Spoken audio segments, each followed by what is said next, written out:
오늘 이 영상을 보시고 제대로 실행하시면 여러분들도 채무자 압박과 회유하는 방법에 대해서 많은 부분을 배울 겁니다.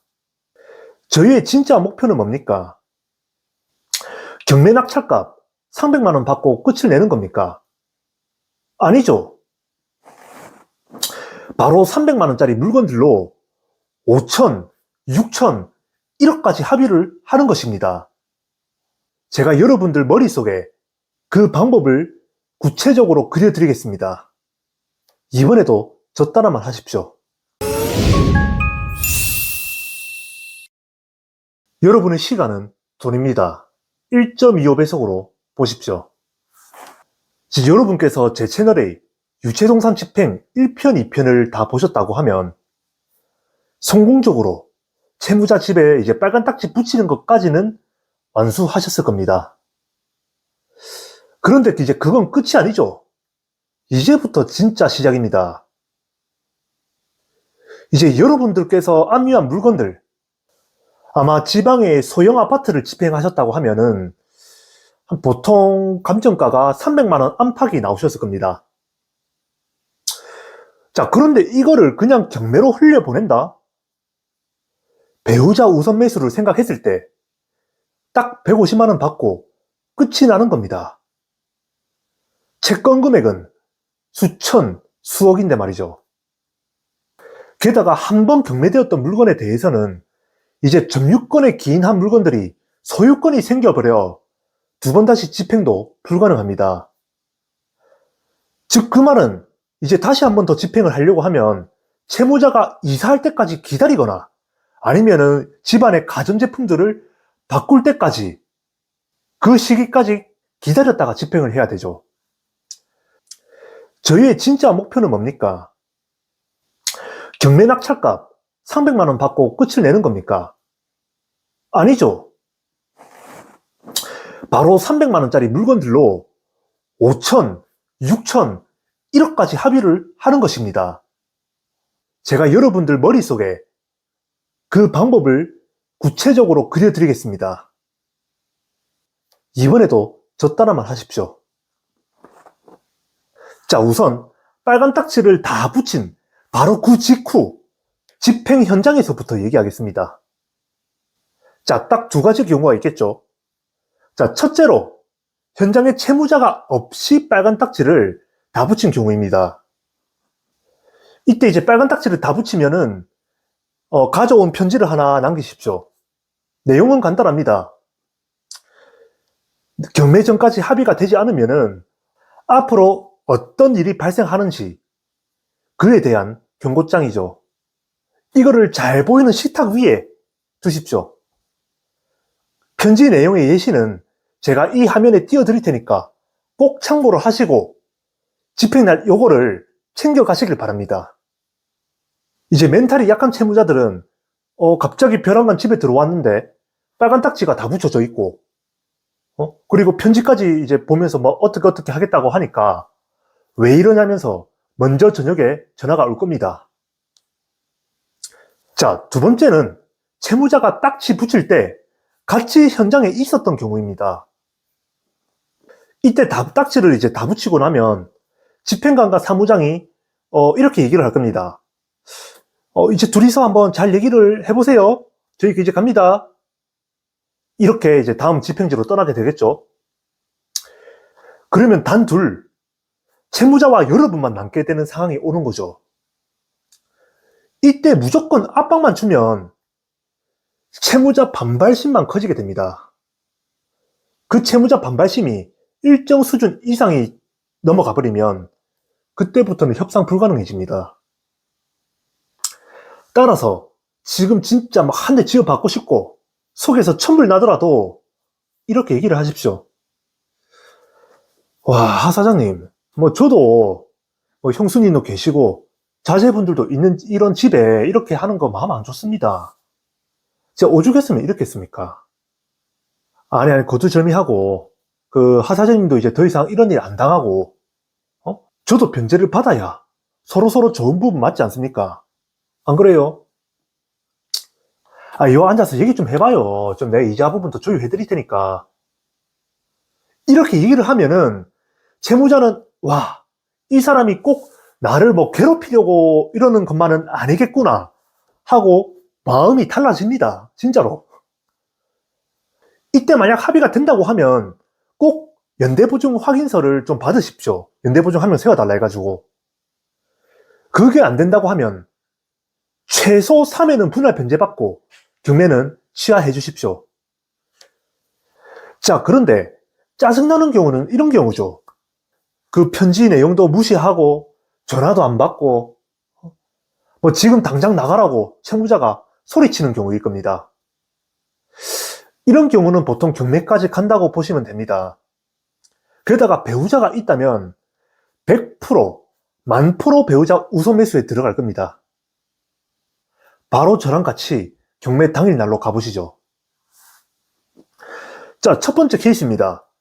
배우자가 없는 채무자의 경우죠. 이때는 배우자가 없을 때는 압박을 좀 심하게 주셔도 됩니다. 여러분들께서 이제 경매날 집에 도착하면은 뭐 경매쟁이들 여럿이 와 있는 걸 보실 겁니다. 이때 경매쟁이들한테 절대 물건 넘기지 마십시오. 마지막에 호가를 불러서 채권 금액으로 상계 처리해서 직접 낙찰 받으십시오. 그리고 여러분들이 이 물건들을 잡아놓고 얘기를 합니다.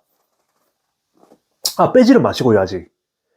변제 계획을 서로 한번 합의하시죠. 안 그러면 내가 다음 주에 용달차 불러서 싹 빼낼 수밖에 없습니다. 그리고 하 사장님, 만약에 새 물건 들어오면은 계속해서 재집행 반복될 겁니다. 이 말 한마디에 혼자 사는 채무자는 이번 한 번 집행만으로는 절대 끝나지가 않겠구나라는 거를 직감을 하겠죠. 그리고 배우자 우선 매수권도 없으니까 방어까지 제대로 안 될 겁니다. 그럼에도 합의가 안 되면은 진짜 물건을 빼시고 중고로 팔고 1, 2년 뒤에 재집행을 하십시오. 재집행의 힘은 첫 집행보다 합의가 훨씬 수월합니다. 그리고 이런 혼자 사는 채무자 같은 경우에는 진짜 액션을 취했을 때 그날에 합의하자고 이제 요청이 들어오는 경우가 많습니다. 두 번째 케이스입니다. 제가 오늘 가장 강조하고 싶었던 부분이죠. 여기서부터는 여러분들도 이제 추심의 고수가 돼야 됩니다. 바로 채무자가, 배우자가 있는 경우입니다. 여러분들께서 이제 현장에 가보시면 채무자가 딱 여기 서 있고 거실 탁자 옆에 채무자 배우자가 냉장고 앞에서 팔짱 끼고 이렇게 딱 서 있는 걸 보실 겁니다. 바로 우선 매수권이 있으니까 방어를 적극적으로 하겠다는 뜻이죠. 여기서 배우자 우선 매수권이란 이제 낙찰값의 절반값으로 채무자의 배우자가 우선 매수를 할 수 있는 권리를 뜻합니다. 자, 예를 들어 최종 낙찰가가 300만 원이 나왔다. 그럼 집행관은 채무자 배우자한테 이렇게 물어봅니다.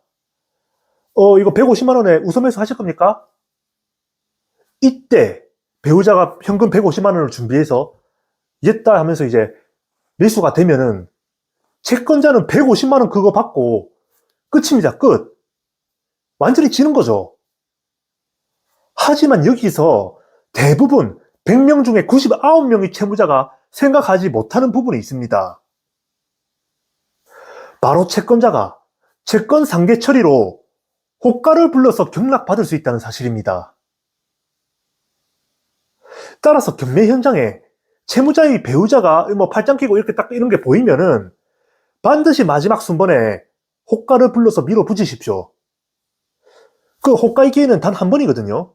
두 번 못 부릅니다. 그래서 마지막에 불러야 됩니다.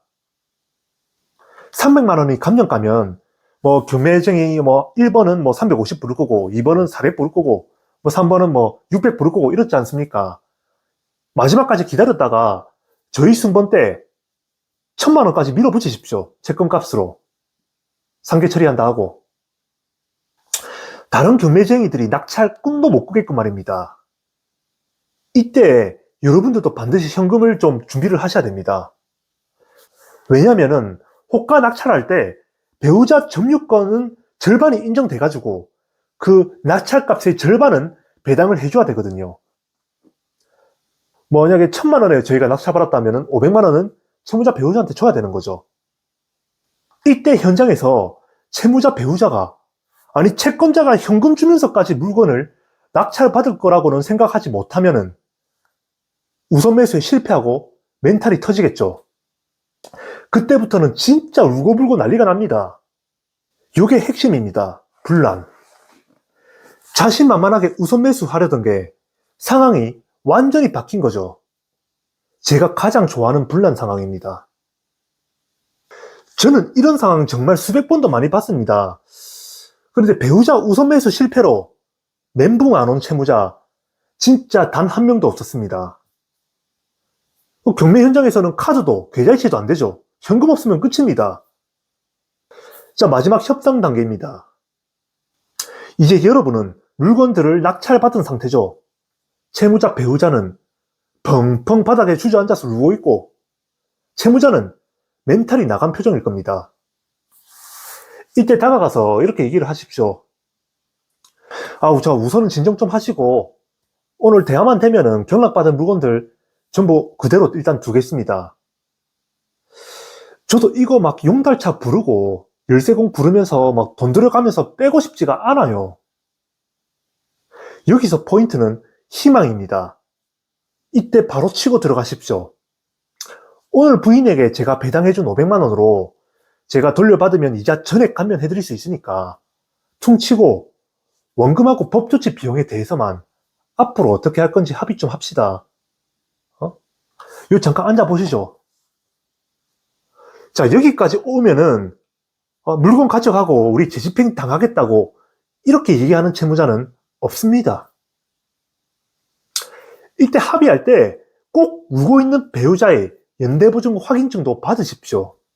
받기 수월할 겁니다. 여러분, 채무자들도 똑똑해졌습니다. 과거와 달리 적극적으로 배우자 우선 매수, 집행정지 신청, 청구 이의소 제기 등 여러 가지 방법을 쓰죠. 하지만 여러분은 채권자입니다. 채무자보다 한 수 앞이 아닌 두 수 앞을 내다보는 그런 협상과 전략의 전문가가 되어야 됩니다. 오늘 이 영상을 보시고 제대로 실행하시면 여러분들도 채무자 압박과 회유하는 방법에 대해서 많은 부분을 배울 겁니다. 자, 다음 영상은 유체동산 집행의 마지막 편입니다. 바로 나홀로 동산압류 신청 방법이죠. 끝까지 시청해주셔서 감사합니다. 이상 중앙신용정보회사의 김도윤 부장이었습니다. 감사합니다.